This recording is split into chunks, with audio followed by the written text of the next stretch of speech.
cultural values. The United States and Poland are united by our firm conviction that Western civilization is advanced, really, and very much advanced. I think I have to add the cause of human progress beyond measure, and that it must be strongly defended and will at all times be strongly defended, and we will defend it together. In our meeting today, President Duda and I reaffirmed the vital alliance between our nations. Last year, we signed 2 joint declarations to increase our security collaboration, and we look forward to signing a defense cooperation agreement. Poland recently purchased 32 brand new state-of-the-art F-35 fighter jets, the best in the world, and Poland is one of only 8 NATO members. The others, some of them haven't done so well in terms of what they're supposed to be paying to NATO. I tell them all the time, and we've gotten them up a lot, but not enough. But Poland is one of only 8 that is current with the money that they are supposed to be paying. That's the 2%. 2% is a very low number, but we have a large number of countries that haven't paid. They're delinquent, let's put it that way. They're delinquent with respect to their dues, the money they're supposed to be paying for defense. So the United States is defending a lot of countries that are delinquent on what they're supposed to be paying, and I never feel too good about that. But I will say I spoke with the Secretary General, and he said we've done a great job, but I said we haven't done good enough. We haven't done a good enough job. We have secured, though, over $400 billion in new pledged defense spending from NATO members, which is something that no other administration has come even close to. I would say they're off by many, many hundreds of billions of dollars, something the newspaper doesn't like writing about, that the media doesn't like talking about. But we will be only satisfied when all members are paying their fair share. Again, only 8 members plus the United States is paying what is considered a fair share. I also applaud Poland and the Polish people for its devotion to safeguarding their country's borders, very strong borders. And I just left our border, by the way. The wall is moving along rapidly, and our border is about as strong as it's ever been, our southern border. Last year, we were able to add Poland to the visa waiver program, and they wanted that very badly, and we gave it to them because they really deserve it. It's a testament to Poland's vigilant efforts to uphold the rule of law. The United States and Poland have recently signed several long-term contracts for U.S. liquefied natural gas. They're a big purchaser of our energy to enhance Poland's energy security. And we're working to conclude an agreement that would facilitate Poland's development of nuclear energy plants throughout the purchase. They're going to be purchasing with one of our very big, very good companies, technology to do civilian nuclear energy. I want to congratulate Poland for its leadership in the 3 Cs initiative, a crucial energy partnership that will provide a reliable source of energy for Eastern Europe, and it will be free from the threat of foreign extortion. Poland understands foreign extortion very well. The 3 Cs initiative relies on fairness, transparency, and mutual benefit. Our nations have also collaborated on protecting our critical infrastructure and technology. That's why we've signed a 5G joint declaration, and Poland is leading the way in Europe by using trusted providers and provider equipment and supply chains for its 5G network, and we're working along with them, and they're using our companies. The United States and Poland cooperate across the truly wide range of fronts that we're both very much involved in. Here today is the head of a Polish medical team, very advanced team, very brilliant team, fighting the coronavirus alongside of American doctors, Captain Shevera. Captain, thank you very much for being here, Captain. And we're making great progress. I hear we're making great progress, and we're working together, but we are making great progress on therapeutics and vaccines. Thank you very much. Appreciate you being here. The American and Polish people have been true friends and trusted partners for almost 250 years. We're forever united by our shared belief in family, faith, law, liberty, democracy, and justice. As the old Polish motto goes, we will stand together in the name of God for our freedom and for yours. President Duda, let me express once again our gratitude for your visit and friendship. We have had a very, very special relationship. Our alliance is powerful and a very powerful testament to what free people can achieve together. And I believe that the greatness of our relationship lies ahead. Thank you very much. President, please. Thank you. Thank you very much, Mr. President.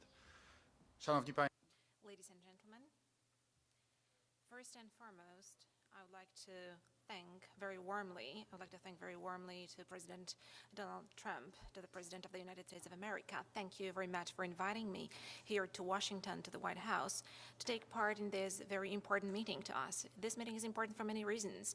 To me, as President of the Republic of Poland, this meeting is important because Poland is the first country after the coronavirus pandemic which has been invited to the meeting in the White House to discuss the most important matters concerning the future, concerning how the relations will look between the United States and Poland in terms of economy, what those relations will be like in the military sphere, and what those relations will be like in the sphere of health protection, all those elements which are of key importance today. A very big part of our discussions today with Mr. President and our collaborators were dedicated to the coronavirus, to what the situation looks like in Europe and on the global stage as concerns fight against the coronavirus, also in the United States. But first and foremost, we're also thinking about what measures to take in the future. But first and foremost, thank you so much, Mr. President, for your declaration that we are going to cooperate, that also our scientists are going to cooperate and collaborate on conducting research concerning the vaccine and therapy drug against coronavirus, everything that will be conducive to fighting the coronavirus. So I do believe that thanks to this collaboration, those therapeutical medicines will be available also for Poles, for my compatriots, as soon as possible. Thank you so much, President, for that, because all of us know very well how high level of medical research is in the United States. And this declaration and the will of cooperation on part of the United States, on part of the President of the United States, is of crucial importance to us. So thank you very much for that. But ladies and gentlemen, we also discussed the cooperation in the sphere of economy and military. Let me first mention our economic cooperation. As the President has just mentioned, we are developing it both in the sphere of energy, in building energy security. Today we can say that the United States is cooperating in the sphere of creating energy security, not only the energy security of Poland, but also the energy security of Central Europe. The President has just mentioned the 3Cs initiative. Yes, all the investments that are being carried out in Poland today, the extension of the capacity of LNG terminal in Świnoujście, we're increasing its capacity by 2.5 billion cubic meters. We also plan to construct another LNG terminal in the port of Gdańsk. All of that is conducive to being able to receive LNG gas and provide its deliveries not only across Poland, but also for the countries of Central Europe. The vast majority of those countries of Central Europe are still dependent on Russia, and creating a true alternative, in other words, diversification of supplies, is of key importance for their security. Thank you, Mr. President, for this cooperation. I do believe that we're going to further develop it. Today we have got those supplies guaranteed until 2023, by the end of 2023, but I know that we are also going to enter into further contracts in this respect. Even more so that for sure our demand is going to increase. But ladies and gentlemen, we also discussed conventional energy and nuclear energy cooperation. In the nearest future, an agreement will be signed between the governments of the United States of America and the Republic of Poland. And thanks to this agreement, we'll be able to start designing the large design of introducing conventional nuclear energy for the production of electricity in Poland.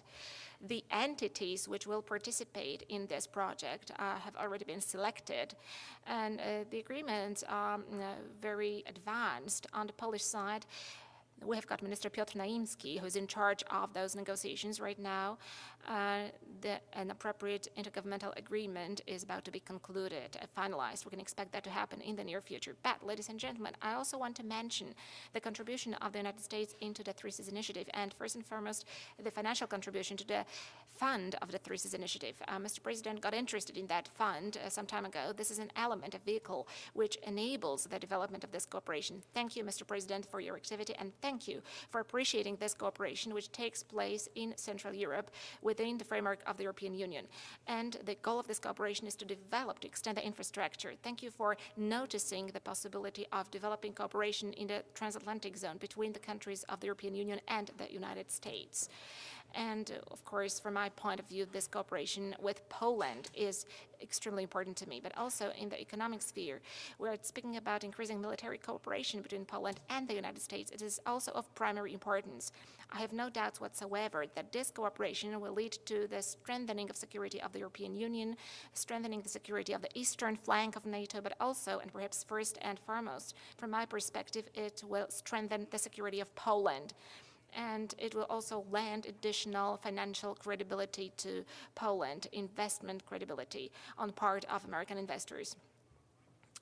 1 month ago, a global company, Microsoft, announced that they're going to invest $1 billion in Poland to establish a state-of-the-art data center. And today, officially, Google company published the information that is also going to invest in the center of modern technologies in Poland, including IT technologies. This is going to be an even greater investment than the investment of Microsoft. So, Mr. President, I have no doubts whatsoever that these American investments and this additional investment impulse that the American companies are making right now results from a very efficient policy that we are conducting together, and which increases the sense of safety of our citizens in Poland, and it also increases the sense of safe investments in our country. Thank you so much for that, because that means the creation of new jobs in the state-of-the-art branch of industry, IT technologies. And I'm really pleased because in Poland we have got a large number of excellent young IT experts, also young IT engineers, and for sure we're able to come to terms with these very serious challenges, also as far as the intellectual capital is concerned. I'm sure that these investments are going to be beneficial for the United States, for the US companies, and also for Poland through creating jobs, through acquiring new experiences by young people in the first place, by young engineers. I'm also glad, Mr. President, because, as we said before, the agreements that we entered into concerning increased U.S. military presence in Poland, the agreements we signed last year, according to the first one, the U.S. forces are going to be increased by 1,000 troops in our country, and another agreement stipulated concrete locations in which U.S. soldiers will be stationed in Poland on a rotational basis, but also it's going to be heel-to-toe rotation. Today, we are entering another stage, namely there is a possibility of further increase in American troops in our country. In recent days, I also talked to Secretary General of NATO. I talked to Mr. Jens Stoltenberg, and we agreed on one point. Especially as Europeans, we have no doubts whatsoever that if any part of the U.S.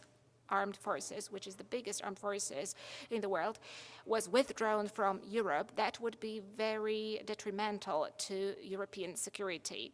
So, in our believe it is deeply justified to ensure that the U.S. troops are left in Europe. So, Mr. President, thank you so much for this meeting today. Thank you so much for accepting Poland during this meeting at the White House. So we are the first country which has been received after this long break in international diplomacy. Thank you for your words about our pride and heroism of Poles over history. Today, Polish soldiers stand arm in arm with U.S. soldiers. We are tested allies. Together we spilled blood in Iraq and Afghanistan, and we stand ready, always ready, to implement our allied obligations and commitments. And thank you that the United States, thanks to your policy, Mr. President, is demonstrating itself as an absolutely loyal ally to us, and thank you that we can count on the United States. Also, I'd like to say that I'm grateful, Mr. President, that you have been stressing historical truths in such a decisive way. This is extremely important to us Poles. Fighting disinformation, defending historical truth, also about the Second World War, about who started the war, about the course of the war, is incredibly important to us. And thank you, Mr. President, that you are adopting this stance and contributing so much to putting the record straight. It's important also to us from the point of view of our dignity. The Second World War was a period of great drama and trauma in the history of our nation. We lost 5 million citizens, and that was a tragedy to us. So because of that, it is important to spread this truth, to present it as it really was. But it's also important to speak about the heroism of Poles, wherever they were fighting, wherever they were spilling their blood, arm in arm with their allies at Monte Cassino, at Tobruk, and at other places all over the world, both on the Eastern Front and on the Western Front. All of that, saying that, is extremely important. So I'm happy that today we can anchor our security in the United States. I'm glad that we have got this excellent economic cooperation. So, Mr. President, I have no doubt whatsoever that the coronavirus pandemic will pass, and we will be going together towards the development of our countries, towards the development of our societies, towards the building of a better, more prosperous future, both for the United States, for Poland, and for Europe. Thank you so much.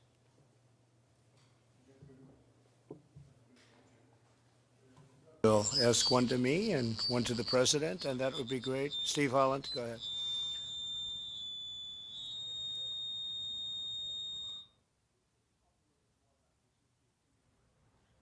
Poland, would you send them from Germany, and what sort of signal would that send to Russia? And for President Duda, how do you feel about this, taking some troops out of Germany to go to Poland, and what signal does that send to Russia? Thank you. Well, just to start, as you know, Poland is, as I've said many times, Poland is one of the few countries that are fulfilling their obligations under NATO, in particular their monetary obligations, and they asked us if we would send some additional troops. They're going to pay for that. They'll be paying for the sending of additional troops, and we'll probably be moving them from Germany to Poland. We're going to be reducing Germany very substantially down to about 25,000 troops. We actually had 52,000, but we'll be moving it down to about 25,000. Germany's paying a very small fraction of what they're supposed to be paying. They should be paying 2%, and they're paying a little bit more than 1%, depending on how you calculate. You could also calculate that they're paying less than 1%, but if you assume they're paying 1%, that's a tremendous delinquency. Let's use that word, delinquency. So we're going to be reducing our forces in Germany. Some will be coming home, and some will be going to other places, but Poland would be one of those other places in Europe. Send to Russia by doing this? I think it sends a very strong signal to Russia, but I think a stronger signal sent to Russia is the fact that Germany is paying Russia billions of dollars to purchase energy from Russia and through the pipeline. And I'm saying, what's that all about? You're spending billions of dollars to Russia, then we're supposed to defend you from Russia. So I think it's a very bad, I think the people of Germany are very unhappy about it. I have many friends from Germany, and the people in Germany are very unhappy about it. They don't like it, but that's what they chose to do. So they're spending billions of dollars to buy Russian energy, and then we're supposed to defend them from Russia. So that doesn't work too well. But Poland has been very, very terrific. In fact, I don't believe Poland is actually accepting any of the energy from the pipeline from Russia. So that sends a signal right there. With all of that being said, we expect to get along with Russia. We expect to get along with everybody. But Germany has, they really owe a lot of money in NATO, and this has been going on for many years. When you add it all up, you're probably getting close to $1 trillion, and that's not treating NATO fairly, but it really isn't treating the United States fairly. You know, the United States is the major participant in NATO. We pay more than anybody else by far, have for many, many years. So we defend Europe, but Europe also takes tremendous advantage of the United States on trade. Advantage like you wouldn't believe. So we're trying to work that out. And I would imagine they'd like to wait till after the election so that maybe they could deal with somebody other than President Trump. But after the election, they'll just have to pay more. But that's the way it is, okay? Thank you very much, please. Szanowny Sir, first of all,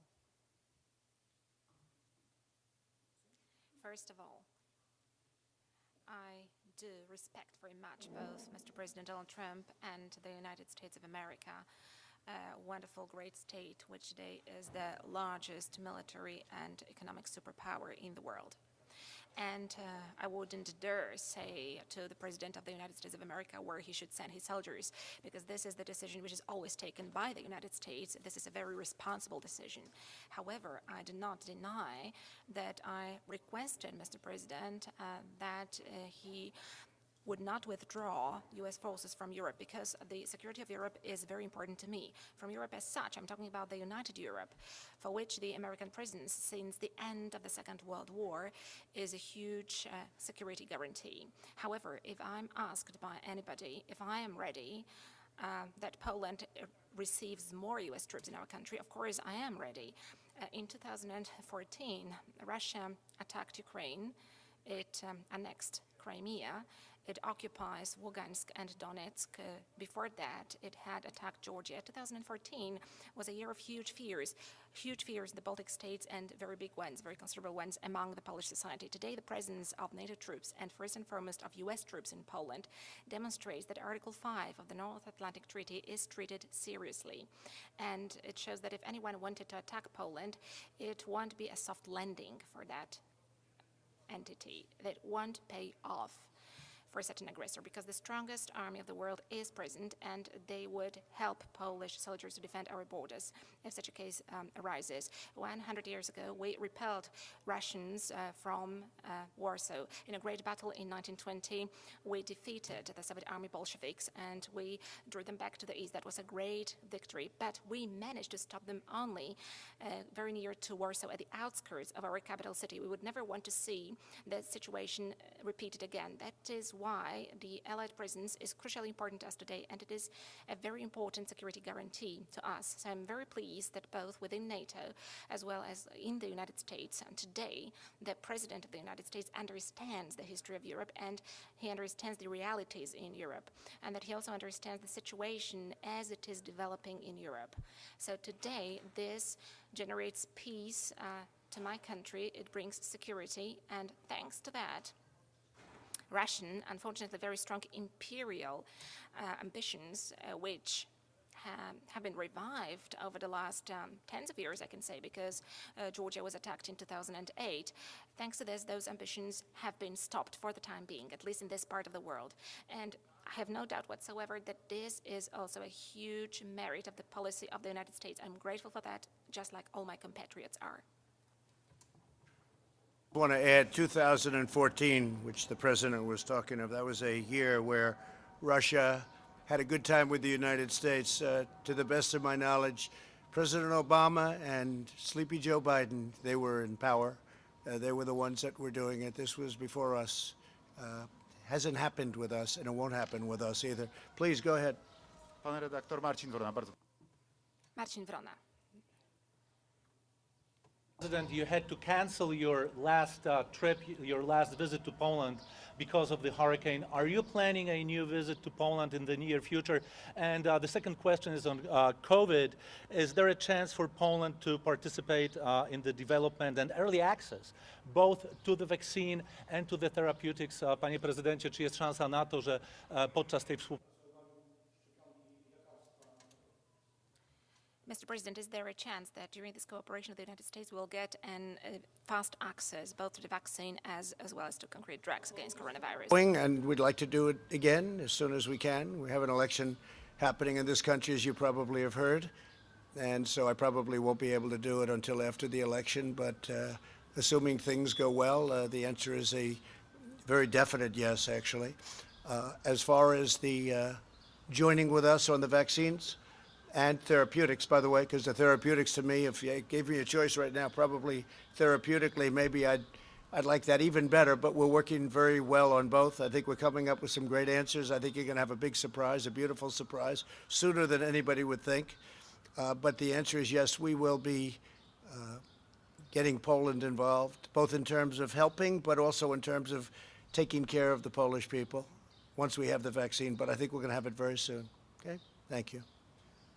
Panie redaktorze, myślę, Sir, we got involved as a state in the cooperation and also in supporting allies, be it in a symbolic dimension of the United States in the fight against coronavirus. That is why we have here with us today a captain, medical doctor from Poland. I want to say, yes, of course, I'm working on this obvious assumption that by taking part in the research and also by being, in a certain sense, co-creators of the vaccines and therapeutics, Poles will be able to count on these vaccines and therapeutics to be available for the Poles as soon as possible. So speaking openly, this is also the intention I have in my cooperation with the United States of America to make sure that these vaccines are available to Poles and to other nations wherever they will be applied as soon as possible.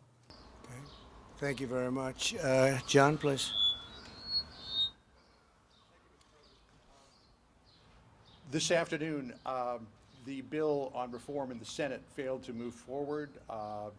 It may still see the light of day at some point, but at the moment it's stalled in the Senate.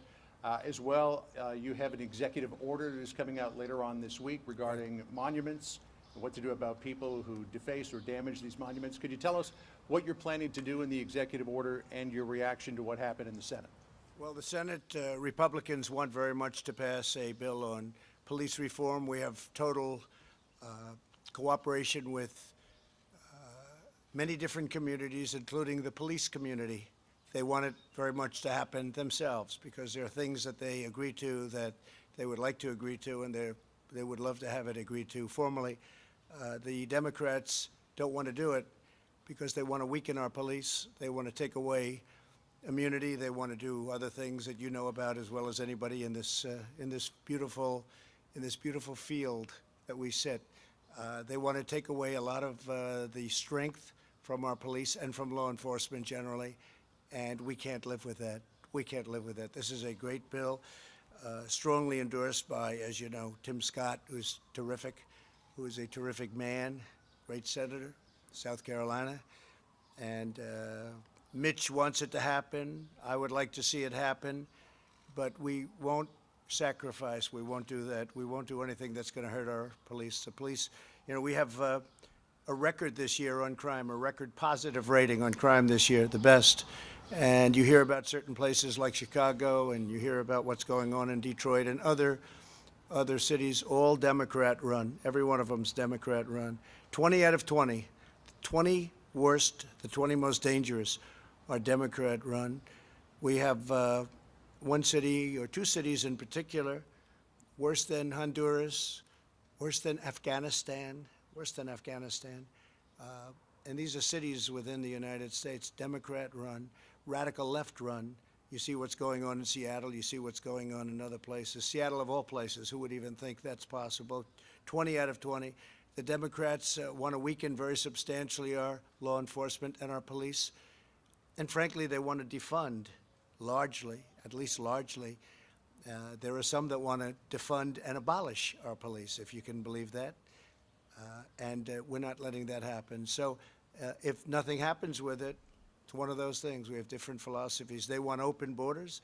They want sanctuary cities. We don't. As far as your second question, I think that we're going to have a very strong executive order, but we already have we have the Monuments Act already, which means 10 years in jail. But I think we're going to consolidate various things. We're going to come out with a very strong executive order, and I should have that by the end of the week, which is fast approaching. We're going to have it a very powerful statement.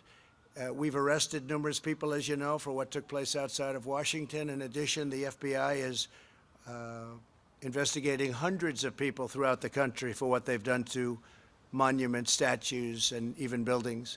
So we have very strong laws already on the books. I mean, we have a law that's 10 years. It's 10 years. That's a long time to have fun one night. I think many of the people that are knocking down these statues don't even have any idea what the statue is, what it means, who it is. When they knock down Grant, when they want to knock down Grant.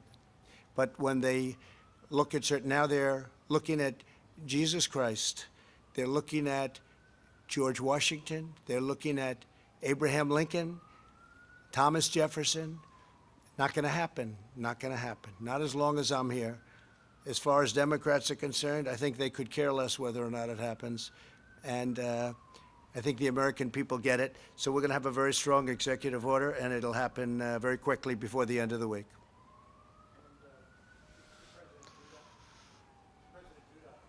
We have an election coming up in November. You have an election coming up on Sunday. Some of your critics who are politicians here in the United States have criticized this visit to the White House, saying it is tantamount to election interference because it shows a very close relationship between the United States and Poland at a time when you really need it. What do you say to those critics? And Mr. President, feel free to weigh in if you want to. Szanowny panie, przede wszystkim Sir, first of all, let me also follow up on the question that you asked to President Donald Trump. I would like to thank you, Mr. President, because, among others, not a long time ago, the monument to General Tadeusz Kościuszko was devastated. That was the national hero of Poland, but also the national hero of the United States, who was fighting for the independence of the United States. He had great merits. He was also the commander of a Polish uprising, where he was fighting for the independence of Poland. He suffered heavy wounds in Poland fighting for the independence of our country, and for completely incomprehensible reasons to us, that monument was devastated recently. And thank you so much that it has been renewed so fast, and that made it possible for me to lay flowers at that monument and pay tribute to the great soldier and a great commander. Thank you for that. That was outrageous for a big number of Polish people back in Poland, all of them probably, and for many, many Polish people living here also in the United States. Polish organizations here in the United States asked me and told me that they would renew that monument. I know that it has already been renewed by the United States. No assistance was needed, so I'm very grateful for that here the monument to Tadeusz Kościuszko stands near the White House, and he looks as he should look, which he has deserved for the merits he laid for the United States and for Poland. So thank you very much for that, Mr. President. And answering to your question, 2 months ago, at the very beginning of the pandemic of coronavirus, we had a lengthy conversation with President Donald Trump. The pandemic disrupted the plans of our cooperation, which we had. And back then, we made an arrangement with Mr. President that we would meet as soon as it would be possible. And this has been implemented. And the fact that this arrangement has been put into force is demonstrated by the visit today. I'm very grateful to Mr. President for inviting me here today. And together with Mr. President, we are implementing our presidential duties. The president is always in charge of his national interests. And this is the task of the president. When the president is acting in the international sphere, this is my sense, but I also know that also it is a very strong belief of President Donald Trump. The president is supposed to realize the interest of their country. So Mr. President Trump is realizing the interest of his own country, and I'm realizing the interest of Poland. So we are looking for a win-win situation where both parties are the winners, where both parties are able to implement their interests as part of the cooperation which we're implementing. This is the way we act, and in this very moment we're acting on a national level, on the state level. We are just fulfilling our obligations and duties as presidents of our countries, as those who are representing our nations and who want our societies to have as good lives as possible. Thank you very much. Doing very well in Poland. He's doing a terrific job. The people of Poland think the world of him. And by the way, Mrs. Duda, who's a terrific woman who we've gotten to know also through our various travels and meetings. But they think the world of him, and I don't think he needs my help. I'm honored that this is a day that's, I guess, just before your election. I'm honored, but he will do very well with or without us. He's going to have a great success, and Poland is going to continue on. They're doing incredibly well as a country. Okay, please. Thank you very much, Thank Mr. you. President. Best regards to Madame Melania Thank and you. your wife. Pan redaktor, bardzo proszę, telewizja polska. Polish television. Good morning, Rafał Stańczyk, Polish television. I want to ask about timing of that visit. President Andrzej Duda is the first president, the first international guest in the White House since the lockdown. And today there was a big military parade in Moscow. Can we combine those two facts? Is it kind of proof that that Poland is an important partner for America? Can we treat it that we can rely on America in Poland? Thank you. Well, I think you can, and we also are working with Russia right now on an arms treaty, which is a very big thing, nuclear arms specifically, but we're working very much, and I think I can say, Mike, we're doing very well on that. We're two countries that want to see it happen, and we're working on other things with Russia. We have a very good relationship. We have our ambassador over there right now who'll be attending certain festivities, and that's a good thing, and I think that's frankly a good thing for Poland also. Likewise, we're going to be having very important dignitaries at your parade. You're going to be having a very big event soon, and we're going to be, I guess, in August, and we're going to have people representing the United States at a very high level, and that's very important to us also. Okay? Please. Panie redaktor. Sir, I have this feeling and sense that I'm conducting negotiations in Polish matters here in a very experienced and very tough politician, a tough player, I can say, that is President Donald Trump, who is standing strongly and looking to the interest of his country and his citizens. What I'm doing here is I'm representing Polish interests here, and I'm not parading in Moscow. That is all. Thank you very much. Thank you all very much. We will see you soon. Thank you. Thank you very much.